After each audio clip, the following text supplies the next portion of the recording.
लगातार दूसरी बार रिपीट हुई है। आदरणीय प्रधानमंत्री नरेंद्र मोदी जी ने 2014 में जब से देश की कमान संभाली,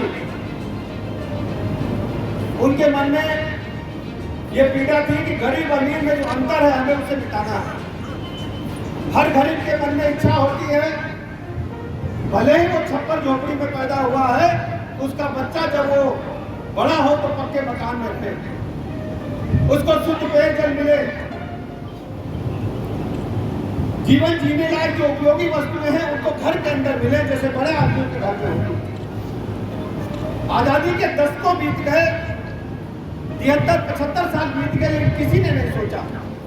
यदि धरातल पर किसी ने सोचने का काम किया कि गरीब अमीर का अंतर हमें बांटना है, तो आदरणीय प्रधानमंत्री नरेंद्र मोदी जी ने किया। सभी गरीबों को पक्का मकान, निःशुल्क शौचालय, उज्ज्वला गैस के गैस सिलेंडर, निःशुल्क 5 लाख तक का इलाज, ढेर सारी सैकड़ों योजनाएं। और सबसे बड़ी चुनौती हमारे सामने आई कोरोना महामारी में। जब पूरी दुनिया हाहाकार कर रही थी, तो आदरणीय प्रधानमंत्री नरेंद्र मोदी जी ने तय किया कि हिंदुस्तान को हम बचाने का काम करेंगे। 22 मार्च को 2020 को जनता कर्फ्यू की घोषणा हुई। पूरे देश के सभी लोगों ने, आम जन ने, एक व्यक्ति ने आदरणीय प्रधानमंत्री नरेंद्र मोदी जी की आवाज पर पूरे दिन घरों में रहे। शाम को सब लोग अपने घर के बाहर घंटा घड़ियाल थाली बजाने का काम किया। विपक्ष के लोग कहने लगे क्या ऐसा करने से कोरोना चला जाएगा? साथियों, वो समय था जब जनता को जागरूक करना था। और 24 मार्च से लगातार लॉकडाउन की घोषणा हुई। इस लगातार लॉकडाउन में हमारे देश में और हमारे प्रदेश में हमने व्यवस्था की बेड की, हमने व्यवस्था की पीपी किट की, हमने व्यवस्था की। और जब लॉकडाउन खत्म हुआ तो आप जानते हैं कि दूसरी लहर में क्या पोजीशन हुई थी कोरोना में। चारों तरफ हाहाकार मचा था।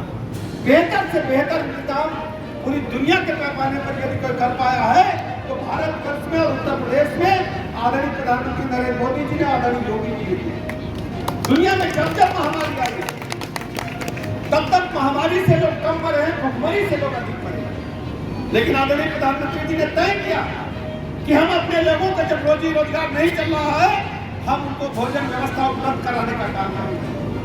कोरोना महामारी थी तो पका पकाया भोजन मिला, और जब कोरोना महामारी धीरे धीरे ठीक हुई तो निःशुल्क राशन देने का काम आदरणीय प्रधानमंत्री नरेंद्र मोदी जी ने किया और योगी जी ने किया। महीने में 2 बार उत्तर प्रदेश के लोगों को निःशुल्क राशन देने का काम हुआ।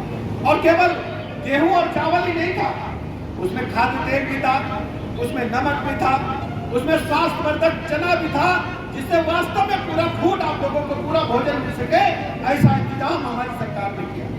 अच्छा जानता है, गुंडे माफिया मवाली तत्व थाने पर कब्जा करके बैठे थे। यही मोहनलालगंज छूटा नहीं है। सपा का झंडा लगाकर लोग घूमते थे और नारा लगाते थे, समाजवादी पार्टी का नारा है खाली प्लाट हमारा है। आज गुंडे माफिया मवाली दिखाई देते, लोग ये भी कहते थे जितना बड़ा सपा का झंडा उतना बड़ा गुंडा। आज गुंडे माफिया मवाली गायब हो गए हैं। जितने भी संगठित माफिया गिरोह थे उनको ध्वस्त करके या तो जेल भेज दिया या प्रदेश छोड़ करके चले गए। और उनके साथ क्या हुआ? गुंडे जैसे जो माल कमाए थे तो बाबा गिरा दिए। ठीक है ना, निपट के बराबर पाएंगे। अब गिराने क्या? पहले 10-10 बंदूका धर के बैठा रहा, कहाँ गए सर?